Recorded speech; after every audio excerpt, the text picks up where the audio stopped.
ओम नमः सिद्धेभ्यः मोक्षमार्गस्य नेतारं भेत्तारं कर्मभूभृतां जिज्ञातारं विश्वतत्त्वानां वन्दे तद्गुणलब्धये।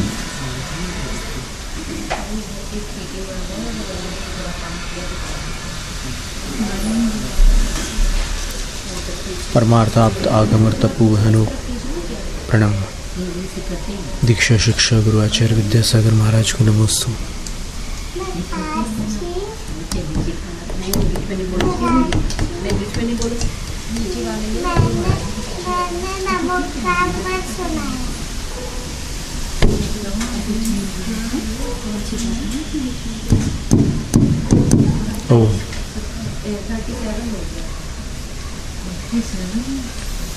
यथा संख्यं तद विकल्प प्रतिपादनार्थमिदमुच्यते।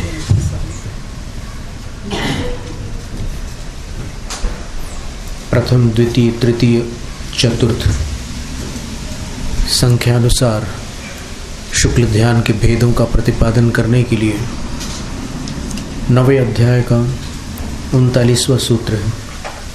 पृथक्त्वैकत्व वितर्क सूक्ष्म क्रिया प्रतिपाति विपरीत क्रिया निवर्तिनी।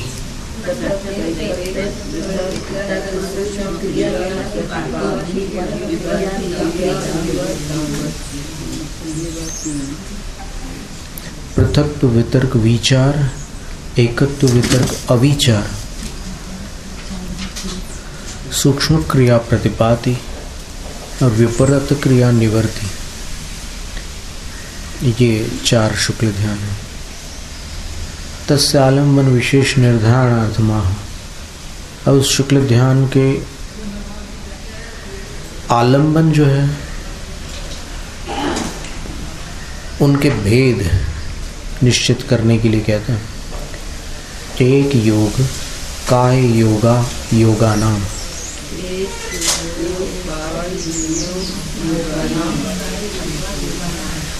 पृथक वितर्क विचार तीनों योगों के आलम्बन से हो सकता है। एकत्व वितर्क विचार एक ही योग से होगा, 3 में से कोई भी एक हो सकता है, लेकिन वो एकत्व वितर्क अविचार ध्यान में एक ही योग चलेगा, योग बदल नहीं सकता। और सूक्ष्म क्रिया प्रतिपाति ध्यान जो होता है वो मात्र काय योग से होता है, और विपरीत क्रिया निवर्ति अंतिम शुक्ल ध्यान जो होता है वो अयोग के होता है, अर्थात बिना योग के होता है।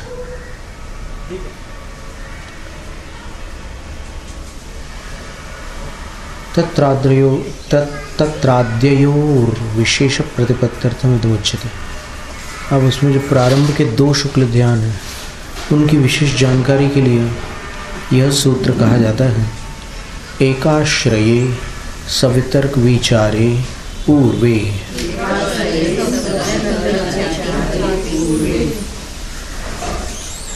एक ध्याता के आश्रित, ये शुरू के 2 ध्यान जो है एक ध्याता विशेष के आश्रित ही होते हैं और सवितर्क होते हैं, श्रुत ज्ञान सहित होते हैं और विचार युक्त भी होते हैं। अब ये वितर्क और विचार क्या है वो आगे बताने वाले हैं। उभे भी परिप्राप्त श्रुत ज्ञान निष्ठेन आरभ्येते।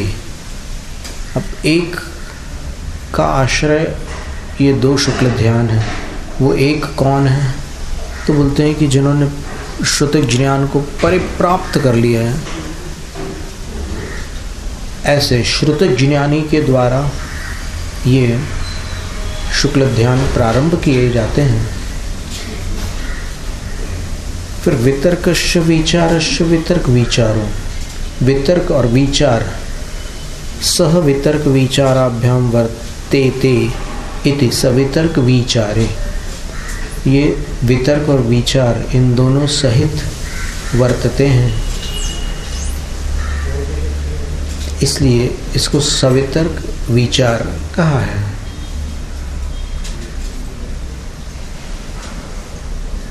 तत्र यथा संख्य प्रसंगे निष्ठ निवृत्त्यर्थमिदमुच्यते। अब ऐसा ना अर्थ निकाल ले कोई कि सवितर्क पहला ध्यान है और विचार सहित दूसरा ध्यान है।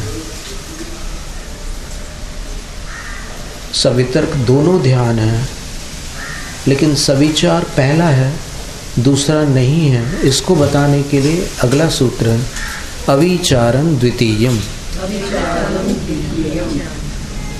दूसरा शुक्ल ध्यान जो होता है वो विचार रहित होता है। आद्यम सवितर्कम सविचारं च भवति, द्वितीयम सवितर्कम अविचारं चेति। पहला शुक्ल ध्यान सवितर्क सविचार होता है, दूसरा शुक्ल ध्यान सवितर्क अविचार होता है। यहाँ विचार शब्द है, विचार शब्द नहीं है, ये ध्यान में रखना। विचार शब्द अलग होता है, विचार शब्द अलग। अथ वितर्क विचार्यो कब प्रतिविशेष इत्यत्र उच्यते। अब वितर्क और विचार इन दोनों में क्या विशेषताएं हैं, ऐसा पूछने पर यहाँ पर यह आगामी सूत्र 43वां सूत्र कहा जाता है वितर्क श्रुतम। वितर्क शब्द का अर्थ, अब अपन बोलचाल में तर्क वितर्क मत करो बोलते हैं ना, असल में तर्क को तर्क मत करो ऐसा बोला जाता है, पर वो वितर्क बोलने में आता है क्योंकि ये वितर्क जो है श्रुत ज्ञान है। यानी एक चीज़ को लेकर अपन दूसरा जो आगे पीछे का सोच लेते हैं ना, वो श्रुत ज्ञान कहलाता है। अर्थ से अर्थांतर का ज्ञान श्रुत ज्ञान है। तो वितर्क शब्द का अर्थ है श्रुत। विशेषेण तर्कण मोहनम वितर्क श्रुत ज्ञानम इत्यर्थ। विशेष रूप से तर्कणा करना, व्याप्ति का ज्ञान लगाना कि ऐसा होगा तो ऐसा होगा, ऐसा नहीं होगा तो ऐसा नहीं होगा। ये जो व्याप्ति का ज्ञान है, धुआं है तो अग्नि है, ये तर्क कहलाता है। तो इसको श्रुत ज्ञान कहते हैं। अतः को विचार, फिर विचार क्या चीज़? विचार का अर्थ तो ठीक है, मैंने विचार किया, ये अपन बोलचाल में बोलते हैं विचार विचार विचार। ज़रा विचार तो करो, सोचो तो सही, वो सोच विचार होता है। पर यहाँ विचार का अर्थ क्या? तो आचार्य उत्तर देते हैं 44वें काव्य में उमा स्वामी आचार्य कहते हैं विचारोर्ध व्यंजन योग संक्रांति।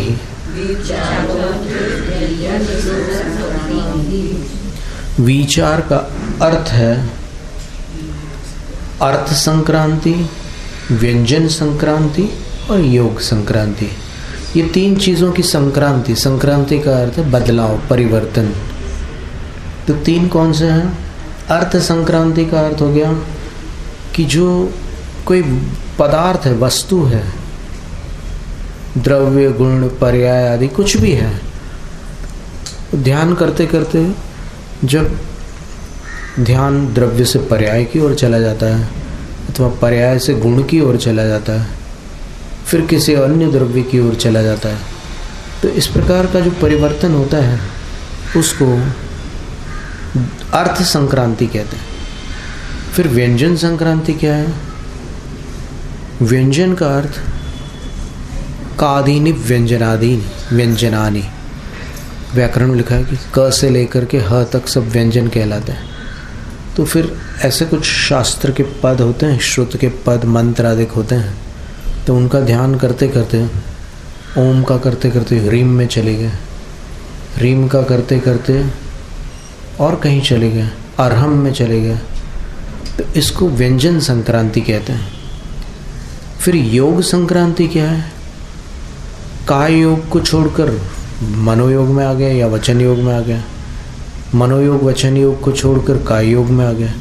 तो ऐसे जो योगों में परिवर्तन होता है वो योग संक्रांति कहलाती है।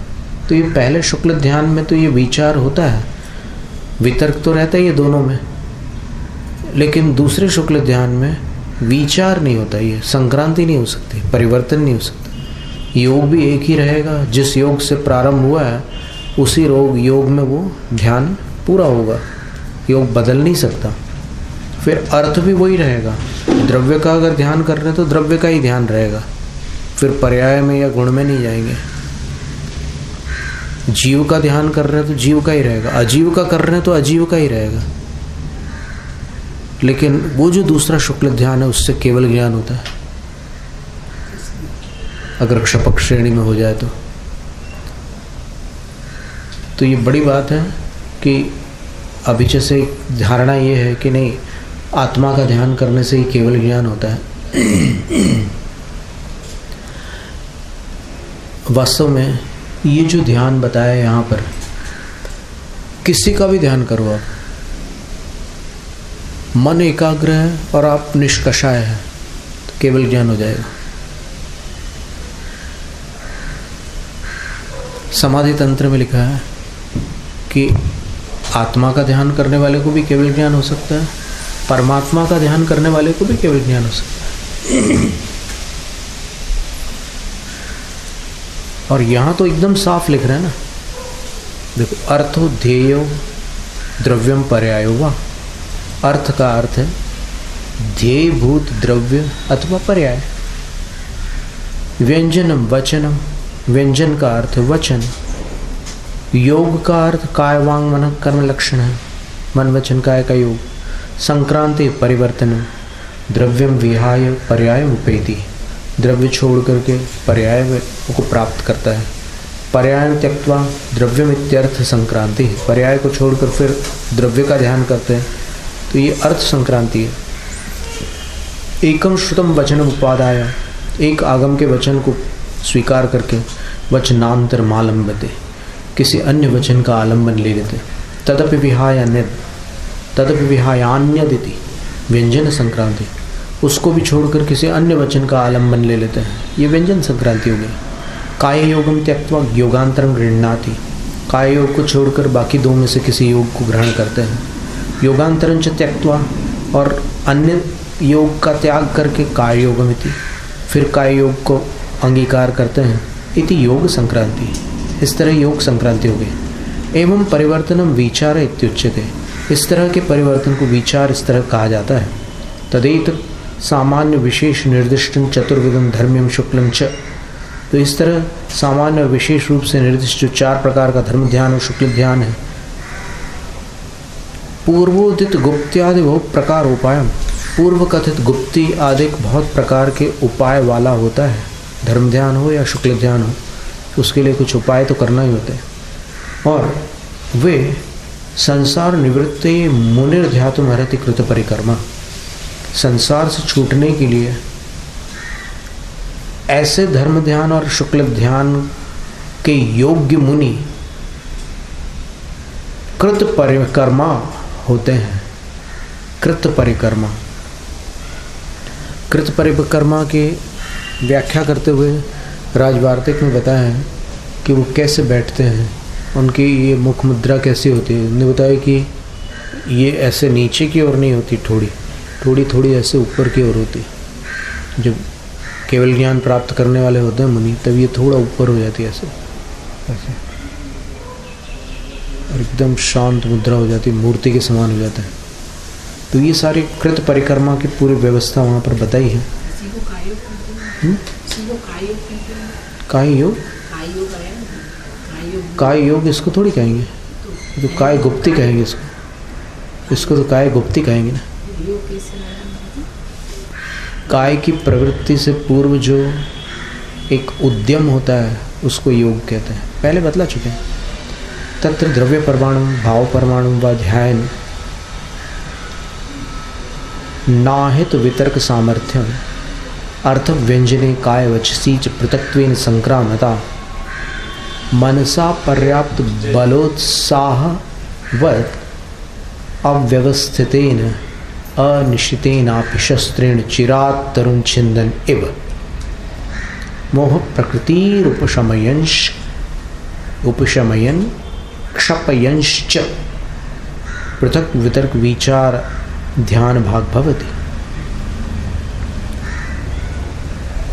तो द्रव्य परमाणु को छोड़कर भाव परमाणु अथवा और किसी का ध्यान करते हुए और प्राप्त है वितर्क अर्थात श्रुत ज्ञान की क्षमता जिनको,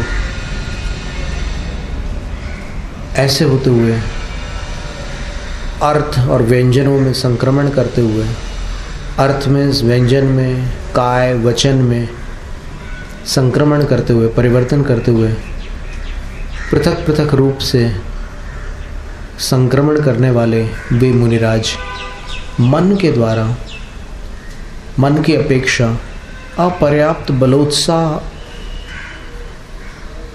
अपर्याप्त बालोत्साहवत, जैसे एक बालक है वो जब किसी सूखी हुई लकड़ी को काटता है या फिर सूखे हुए वृक्ष को वो कुल्हाड़ी से छेदता है, माने उसको वहाँ से गिराना चाहता है, तो अव्यवस्थितेन वो जब प्रहार करता है तो पहली बार यहाँ होता है, दूसरी बार यहाँ होता है, एक जगह बार बार वो निशाना लगा करके प्रहार नहीं कर पाता। और अनिश्चितेन अपि शस्त्रेण, उसके वो जो हथियार बच्चे को दिया जाता है वो एकदम पहना हथियार नहीं दिया जाता उसके हाथ में, नहीं तो वो अपनी उंगली को घायल कर ले, तो फिर वो उस शस्त्र से चिराग तरुण छिंदन, बहुत देर में ऐसे ऐसे करते ठक ठक ठक करते करते फिर उस वृक्ष को काटता है, सूखे हुए वृक्ष को। तो बस उसी के समान ये प्रथम शुक्ल ध्यान में, जबकि अब मुनियों की अपेक्षा से बात कर रहे हैं क्योंकि प्रथम शुक्ल ध्यान 8वें गुण स्थान में हो रहा है, तो वो बालोत्साह के समान काम करने वाला शुक्ल ध्यान है उनका, प्राय पहला शुक्ल ध्यान। तो वो मोह प्रकृति ही, मोह कर्म की प्रकृतियों को उपशमयन क्षपयंश, उपशमित करते हैं अथवा क्षपित करते हुए पृथक वितर्क विचार ध्यान के पात्र होते हैं। स एव पुनः समूल तूलम मोहनीयम निर्दिदीक्षण अनंत गुण विशुद्धि योग विशेष माश्रित्य बहुतराणाम ज्ञानावरण सहायी भूतानाम प्रकृतीनाम बंधम निरुंधन स्थित ह्रासक्षयो च कुर्वन् श्रुत ज्ञानोपयोगी निवृत्तार्थ व्यंजन योग संक्रांति अविचलित मनाः क्षीण कषायो वैडूर्य मणिरिव निरुपलेपो ध्यात्वा पुनर्न निवर्तते इत्युक्तमेकत्व वितर्कम। और वो पृथक वितर्क ध्यान जिनने कर लिया, इसके बाद वो समूल तूलम मोहनीयम निर्दिक्षण, जड़ से ही पूरे मोहनीय कर्म को जलाने की इच्छा करते हुए अनंत गुण विशुद्धि के योग विशेष को प्राप्त होकर उसका आश्रय लेकर बहुत जो ज्ञानावरण आदि की सहायक प्रकृतियां हैं उनके बंध को रोकते हुए, संवर करते हुए और स्थितियों में ह्रास अथवा स्थितियों का क्षय करते हुए शुद्ध ज्ञानोपयोगी होते हुए और अर्थ व्यंजन और योग की संक्रांति से निवृत्त होते हुए अविचलित मना, जब उनका मन स्थिर हो जाता है और क्षीण कषाय गुणस्थान को प्राप्त हो जाते हैं, तो वैडूर्य मणि निरुपलेपु, वैडूर्य मणि के समान निरुपलेप हो जाते हैं, लेप रहित हो जाते हैं। और ध्यात्वा, ध्यान लगाकर वापस फिर नहीं लौटते। ये एकत्व वितर्क नाम का शुक्ल ध्यान होता है।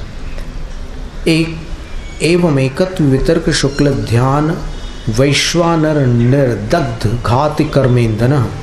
इस प्रकार एकत्व वितर्क अविचार शुक्ल ध्यान रूपी अग्नि के द्वारा जला दिया है घाती कर्म रूपी ईंधन को जिन्होंने, ऐसे वे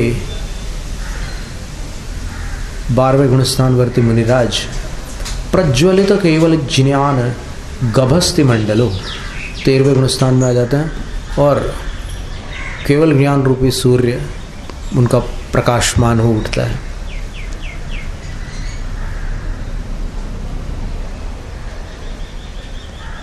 मेघ पंजर निरोध निर्गत एव घर्म रश्मिर्वा। कैसे लगते हैं वो कि जैसे बादलों में से सूर्य बाहर आ गया और एकदम प्रखर किरणें धरती पर पड़ रही हो, ऐसे वो मेघ रूपी पंजर यानी पिंजरे के निरोध से निर्गत हो जाते हैं और भास मानो भगवान तीर्थकर इतरो वा केवली। प्रकाशमान भगवान तीर्थंकर हो सकते हैं अथवा इतर केवली भी हो सकते हैं। ज्ञान की अपेक्षा से कोई छोटा बड़ा नहीं है, केवली भगवान और फिर तीर्थंकर भगवान। नौशायिक लब्धियों की अपेक्षा से सब उसी वैभव से संपन्न है। लोकेश्वराणाम अभिगमनीय अर्चनीय चोत्कर्षेण आयुष पूर्व कोटिंग देशों नाम विहरति। और तीनों जगत के जो बड़े बड़े प्रधान नायक हैं, बड़े बड़े ईश्वर हैं, उनके लिए अभिगमनीय होते हैं, विनय के योग्य होते हैं। अर्चनीयश्च, और सब के द्वारा अर्चनीय होते हैं, पूजनीय होते हैं।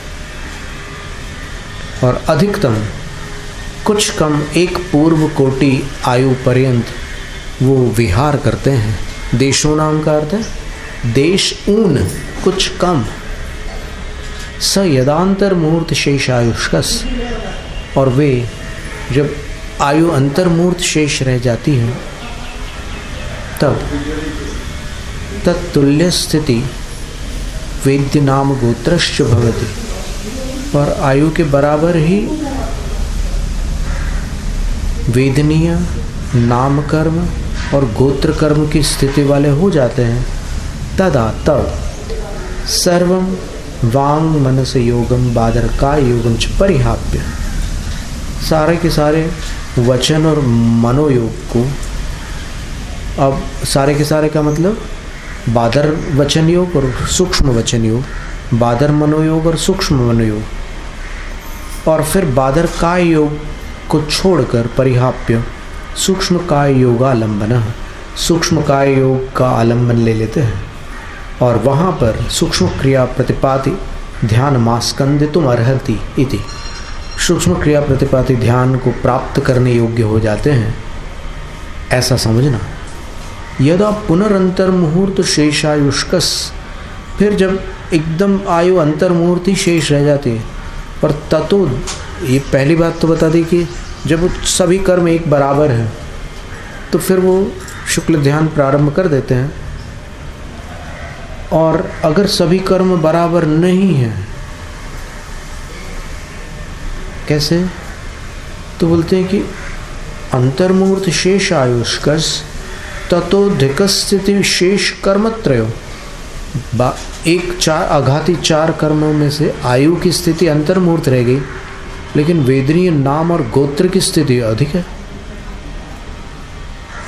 अंतर्मुहूर्त से अधिक है। तो उस स्थिति में क्या होगा, तो संयोगी तदात्मोपयोगातिशयस्य सामायिक सहायस्य, तब उनके अपने उपयोग के अतिशय भूत जो सामयिक सहायस्य, उस समय सहायक है उनका वो परिणमन, विशिष्ट करणस्य, और विशिष्ट उनके एक प्रकार से वो कर्ण रूप है, उपाय रूप है, और महासंवरस्य, और बड़े भारी संवर को जो प्राप्त है, उनके लघु कर्म परिपाचनस्य, और बहुत कम समय में कर्मों का परिपाचन करने वाले हैं, सारे कर्मों को पकाकर समाप्त करने वाले हैं, उनके अशेष कर्म रेणु परिशातन शक्ति स्वाभाव्यात, संपूर्ण कर्म रूपी धूल के परिशातन की शक्ति रूप स्वभाव होने से दंड कपाट प्रतर लोकपूर्णानि स्वात्म प्रदेश विसर्पणतश चतुर्भिः समयैः कृत्वा। फिर वो क्या करते हैं, जब आयु कर्म कम हो और बाकी कर्मों की स्थिति अधिक हो, तो वो बाकी कर्मों की स्थिति आयु के समान करने के लिए केवली समुद्घात करते हैं। और केवली समुद्घात में सबसे पहले दंड समुद्घात, फिर कपाट समुद्घात, फिर प्रतर समुद्घात, और फिर लोकपूर्ण। तो अपने प्रदेशों को फैलाते हैं और चार समयों के द्वारा लोकपूर्ण में पूरे लोक में व्याप्त हो जाते हैं। फिर पुनरपि तावत भी समय, फिर उतने ही समयों के माध्यम से समुपहृत प्रदेश विसरण, फिर अपने प्रदेशों के विस्तार को वो समुपहृत करते हैं, वापस समेटते हैं। और समीकृत स्थिति शेष कर्म चतुष्टय, और इतनी प्रक्रिया में तो सब कर्मों की स्थिति एक बराबर हो जाती है। पूर्व शरीर प्रमाणु भूतवा, वापस अपने पूर्व शरीर प्रमाण आत्म प्रदेशों वाले होकर सूक्ष्म काय योगेन, सूक्ष्म काय योग के द्वारा सूक्ष्म क्रिया प्रतिपादित ध्यानम ध्यायति, तीसरा शुक्ल ध्यान ध्याते हैं सूक्ष्म क्रिया प्रतिपादि। तदनंतरम, उसके पश्चात, उसके बाद समुच्छिन्न क्रिया निवर्ति ध्यान आरभते, अंतिम शुक्ल ध्यान को प्रारंभ करते हैं। समुच्छिन्न क्रिया निवर्ति उसका नाम है। समुच्छिन्न प्राणापान प्रचार सर्व काय वांग मनोयोग सर्व प्रदेश परिस्पंदक क्रिया व्यापारत्वात् समुच्छिन्न क्रिया निवर्तीत्युच्यते। समुच्छिन्न का अर्थ क्या है? श्वासोच्छ्वास समुच्छिन्न हो जाती है। 14वें गुणस्थान में सांस चलना बंद हो जाती है। फिर क्या बंद हो जाता है? सर्व काय वचन और मनोयोग, तीनों योग रुक जाते हैं, शांत हो जाते हैं। मन वचन काय योग समाप्त हो जाते हैं, अनंत काल के लिए समाप्त हो जाते हैं 14वें गुणस्थान में। और सर्व प्रदेशों के परिस्पंद रूप जो क्रिया है, उसका भी जो व्यापार है, उसकी जो प्रवृत्ति है, उससे रहित हो जाते हैं। इसलिए इस ध्यान का नाम समुच्छिन्न क्रिया निवर्ति है। अनिवर्ति का अर्थ होता है निर्वाण तक चलता है। निर्वाण में नहीं होता ये ध्यान, निर्वाण तक होता है।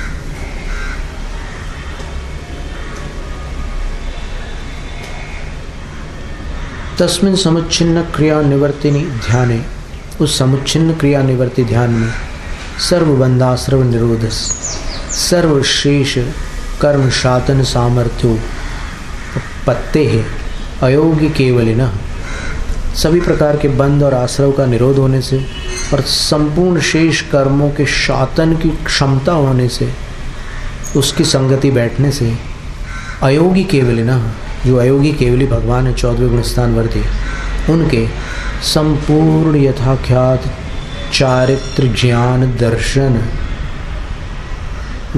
संपूर्ण यथाख्यात चारित्र, संपूर्ण ज्ञान, संपूर्ण दर्शन वाले हो जाते हैं। सर्व संसार दुख जाल परिष्वंगोच्छेद जननम, संपूर्ण संसार के दुख रूपी जाल की जो परिष्वंग है, जो संगति है, तो उसके उच्छेद को उत्पन्न करने वाले, समापन को प्रकट करने वाले, साक्षात मोक्ष कारणम, जो साक्षात मोक्ष में कारणभूत है, ऐसे चौथे शुक्ल ध्यान को उपजायते, उत्पन्न करते हैं। सब पुनर्योग केवली भगवांस, और वे अयोग केवली भगवान तदा तब ध्यानातिशयाग्नि निर्दग्ध सर्वमल कलंक बंधनों, ध्यान रूपी अतिशयकारी जो अग्नि है, उससे जला डाला है संपूर्ण मल कलंक और बंधनों को, जिन्होंने ऐसे होते हुए वे 14वें गुणस्थान वर्ती मुनिराज, ये केवली भगवान, निरस्त किट्ट धातु पाषाण जात्य कनकवत, जिस सोने के पत्थर से जितनी भी अंतरंग अशुद्धियाँ थी और बहिरंग अशुद्धियाँ थी, वो सब निकल चुकी है। तो उच्च कोटि का जो स्वर्ण है, उसके समान लब्धात्मा अपने स्वरूप को प्राप्त होकर के परिनिर्वाति, परिनिर्वाण को प्राप्त हो जाते हैं। तदेत द्विविधम तपोभिनव कर्माश्रव निरोध हेतुत्वात्, और ऐसा ये जो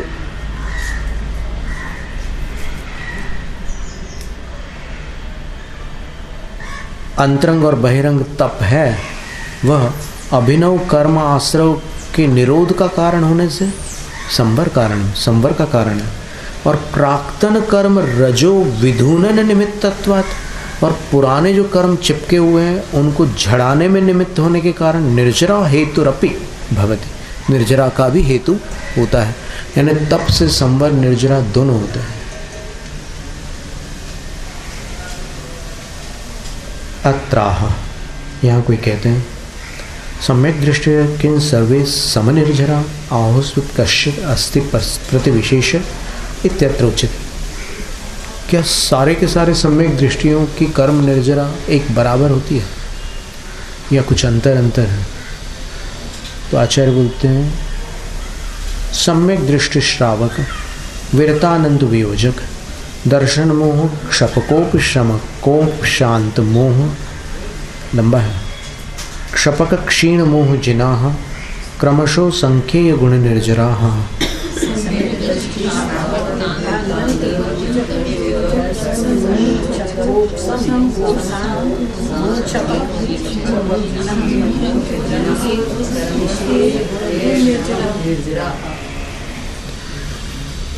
निर्जरा 10 स्थानों में विभाजित हो जाती है। सम्यक दृष्टि जीव एक जैसी निर्जरा नहीं करते, निर्जरा 10 श्रेणियों में विभाजित है। कौन सी 10? सम्यक दृष्टि, जब कोई जीव सम्यक दृष्टि बनता है, यानी सम्यक में जैसे उसका पदार्पण होता है, तब मिथ्यात्व के काल में जो वो सम्यक का पुरुषार्थ कर रहा था, तब जो निर्जरा हो रही थी उससे असंख्यात गुणी निर्जरा प्रवेश करते समय होती है। 10 निर्जरा स्थान। फिर जब वो सम्यक दृष्टि जीव श्रावक बनता है तो वापस असंख्यात गुणी निर्जरा होती है। और वो जो सम्यक दृष्टि जीव था उसकी निरंतर नहीं रहती है असंख्यात गुणी निर्जरा, कभी होती है कभी नहीं होती है। लेकिन जो श्रावक बन जाता है उसकी 24 घंटे निर्जरा चलते रहती। फिर विरत का अर्थ है मुनि। तो जब मुनि हो जाते हैं, महाव्रती हो जाते हैं, तब श्रावक से अनंत गुणी निर्जरा होती है। असंख्य गुणी, अनंत गुणी नहीं, अनंत गुणी विशुद्धि होती है। और फिर वही साधु जब अनंतानुबंधी की विसंयोजना करते हैं, उपशम श्रेणी पर आरूढ़ होने से पहले क्षयोपशमिक सम्यक्त को द्वितीयोपशम सम्यक्त बनाना पड़ता है, तभी ऊपर जा सकते हैं 8वें आदि गुण स्थानों में। या तो क्षायिक बना लो तो जा सकते हो, या फिर द्वितीयोपशम बना लो तो जा सकते हो। क्षयोपशम सम्यक्त के साथ नहीं जा सकते। क्षयोपशम सम्यक्त 4 से 7वें तक ही रहता है। तो उस प्रक्रिया में अनंतानुबंधी की विसंयोजना करनी पड़ती है। विसंयोजना का अर्थ यह है कि आत्मा में अनंतानुबंधी के परमाणु नहीं होना। तो परमाणु नहीं होना तो क्या करेंगे? अनंतानुबंधी को, कुछ उसके परमाणुओं को शक्ति का घात करके, अनुभाग कांडक घात करके उसको हीन शक्ति वाला बनाकर अप्रत्याख्यानावरण में परिवर्तित कर देंगे, प्रत्याख्यानावरण में परिवर्तित करेंगे। कुछ उसके परमाणु जो है उनको संज्वलन में परिवर्तित करेंगे, कुछ को 9 कषायों में डाल देंगे, तो अनंतानुबंधी बचेगी ही नहीं। इस प्रक्रिया का नाम विसंयोजना है। संक्रमण का ही एक भेद है। तो ये अंतर्मुहूर्त के लिए होता है ये कार्य। और अंतर्मुहूर्त के बाद फिर जैसे ऊपर जाते हैं गुण स्थानों के ऊपर जाके फिर वापस जब आते हैं, उसका काल अंतर्मुहूर्त है।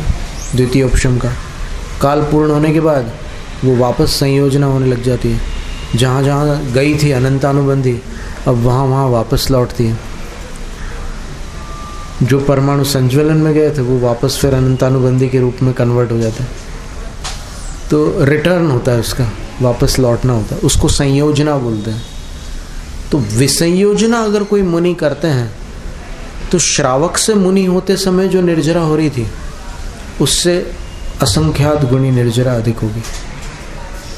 विसंयोजना मुनियों की होती है। अभी तुम क्या बता रहे हैं? अभी इतनी देर से तुमने पूरी कहानी सुना दी रामायण कि जो ऊपर 7वें गुण स्थान से ऊपर जाना चाह रहे हैं उनको ये प्रक्रिया करनी पड़ेगी। तो इस प्रक्रिया में वो विसंयोजना हो जाएगी, फिर वापस लौटेंगे तो फिर संयोजना हो जाएगी। अंतर्मुहूर्त काल है उसका। फिर दर्शन मोह क्षपक। अब वो विसंयोजना करने वाले से भी अधिक निर्जरा करने वाले मुनि कौन है? जो दर्शन मोह के क्षपक मुनि हैं। दर्शन मोह के क्षपक मुनि कौन है? छठे सातवें गुणस्थान वाले जो भी मुनि क्षायिक सम्यक दृष्टि बनने जा रहे हैं, तो उस प्रक्रिया में विषय योजना से भी अधिक निर्जरा होगी। फिर दर्शन वो क्षायिक सम्यक दृष्टि बनने वालों से ज़्यादा असंख्यात गुणी निर्जरा किनको होती है? तो बोलते हैं कि जो उपशमक श्रेणी पर आरूढ़ हो जाते हैं, 8वें 9वें 10वें गुणस्थान तक चले जाते हैं उपशमक श्रेणी पर।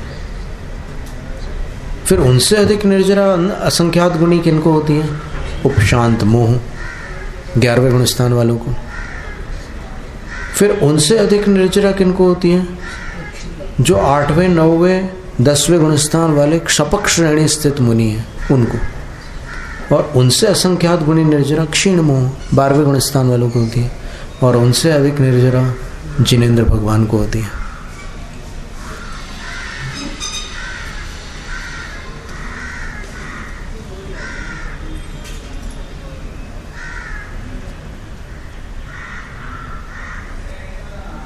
आह सम्यक दर्शन,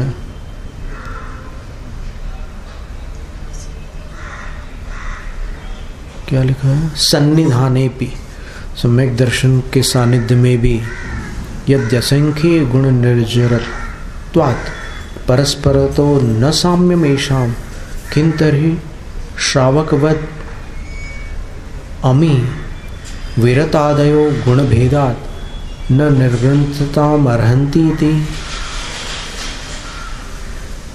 सम्यक दर्शन का सानिध्य होने पर भी यदि असंख्य गुणी निर्जरा के कारण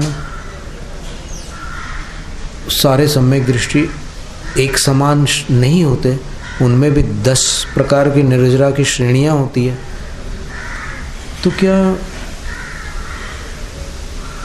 साधुओं में भी कोई ऐसा ही अंतर होता है कि सारे साधु एक जैसे ही होते हैं? उच्यते नैतदेवम्, ऐसा नहीं है। कुतः, क्यों? यस्मात्, क्योंकि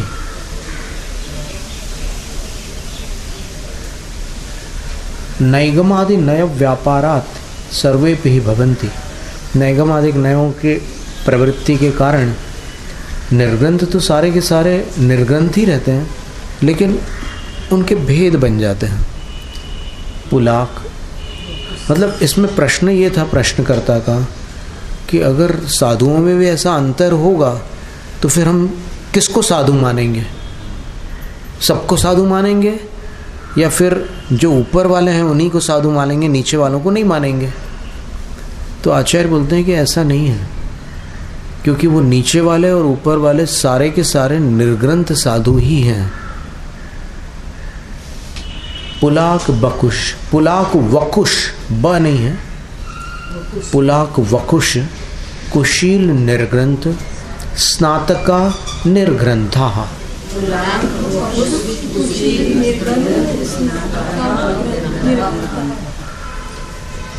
ये सारे के सारे निर्ग्रंथ हैं।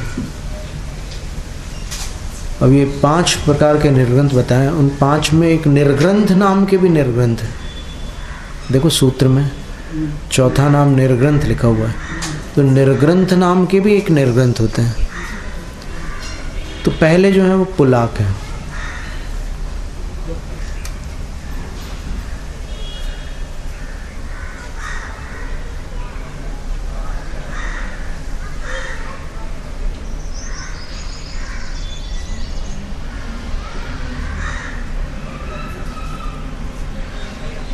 उत्तर गुण भावनोपेत, भावनापेत मनसो, भावनोपेत नहीं है, भावनापेत है। व्रतेष्वपि क्वचित कदाचित परिपूर्णताम् अपरिप्राप्नुवन्तो विशुद्धाः पुलाक सादृश्यात् पुलाका इत्युच्यते। उत्तर गुणों के आचरण से रहित है मन जिनका, यानी उनको उत्तर गुणों के आचरण का मन भी नहीं होता, 22 कष्ट सहन करने का मन नहीं होता जिनको, और जिनको 12 तप करने का भी मन नहीं होता, ऐसे मुनि पुलाक मुनि कहलाते हैं। और मूल गुणों में भी व्रतेष्वपि क्वचित कदाचित, कभी कहीं, किसी काल में, किसी क्षेत्र में, परिपूर्णताम अपरिप्राप्नुवन्तः, परिपूर्णता को प्राप्त नहीं कर पाते, उसमें भी कहीं चूक रह जाती है। अविशुद्धा, वो जो बड़े मुनि राज हैं उनकी तुलना में अविशुद्ध होते हैं, इतने विशुद्ध नहीं होते। पर ये स्मरण में रखना कि श्रावक की तुलना में तो वो असंख्यात गुणी निर्जरा वाले ही हैं।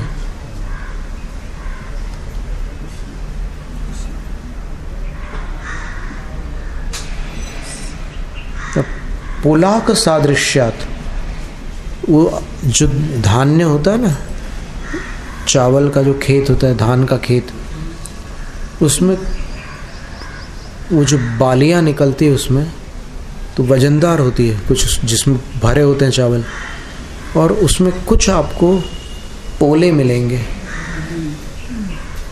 तो उसके समान होने के कारण इनको पुल्लाक मुनि कहते हैं।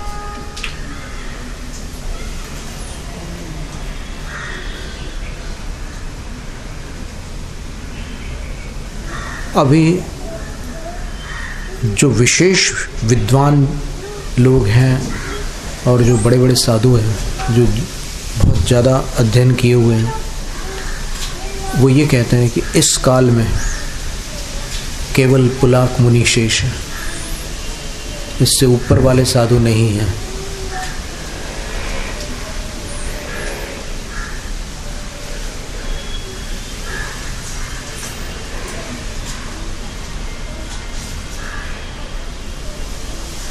फिर कहते हैं दूसरे वकुश मुनि कौन है? नैर्ग्रंथ्यम प्रस्थिता, निर्ग्रंथता में तो प्रस्थित है, अच्छी तरह से विराजमान है मुनि अवस्था में। अखंडित व्रता, व्रत खंडित नहीं है उनके। जैसे पुलाक मुनि जो थे, उनके मूल व्रत भी कहीं कहीं पर दूषित थे, लेकिन यहाँ पर अखंडित व्रता। फिर भी शरीरोपकरण विभूषानुवर्तितों, शरीर थोड़ा सा चकाचक रखते हैं, वो साफ सुथरा रखते हैं, धूल वगैरह नहीं जमने देते आदि, शरीर का थोड़ा ध्यान रखते हैं, और उपकरणों को भी विभूषित रखते हैं। यानी उपकरण से अच्छे स्टैंडर्ड के होना है। कमंडल हो तो भी एकदम क्वालिटी वाला हो, हल्का फुल्का नहीं चलता, और पीछे भी बिल्कुल बेस्ट, उसमें जो उस काल में जो सबसे अच्छी डिज़ाइन है वो होनी। तो ऐसी इच्छा उनमें रहती इतनी सी।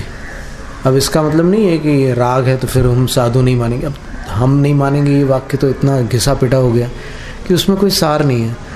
किसी के मानने न मानने से फ़र्क क्या पड़ना उनको। यहाँ लिखा है कि ये भावलिंगी मुनि ऐसे हो सकते हैं, वो सच्चे मुनि है। 3 कम 9 करोड़ मुनि में नमो लोए सब सावणम में उनकी गिनती है, लेकिन उनके अंदर इतना राग पाया जाता है। और ये धारणा ही मिथ्या है कि जैन साधु वीतराग ही होते हैं। जैन साधु वीतराग और सराग 2 प्रकार के हो सकते हैं। प्रवचन सार की 245वीं गाथा में लिखा हुआ है कि जैन श्रमण 2 प्रकार के होते हैं। शुभोपयोगी साधु सराग होते हैं और शुद्धोपयोगी साधु वीतराग होते हैं। तो कोई क्या सारे के सारे साधु शुद्धोपयोगी रहेंगे क्या? और शुद्धोपयोग में अगर जाते भी हैं तो कितनी देर के लिए जाएंगे?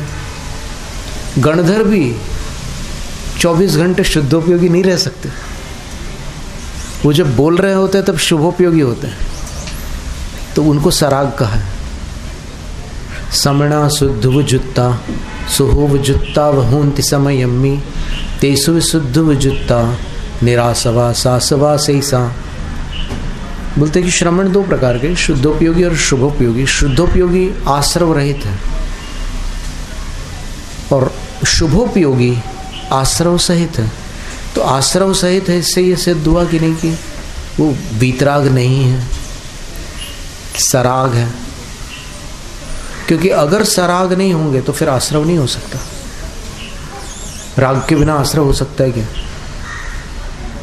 नहीं हो सकता। तो इसलिए आचार्य कहते हैं कि साधु 2 प्रकार के होते हैं।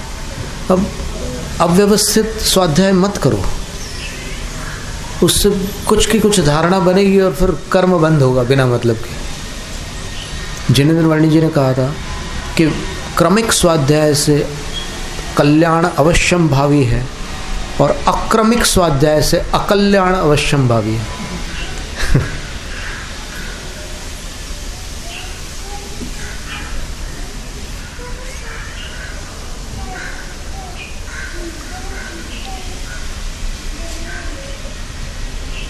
तो अविविक्त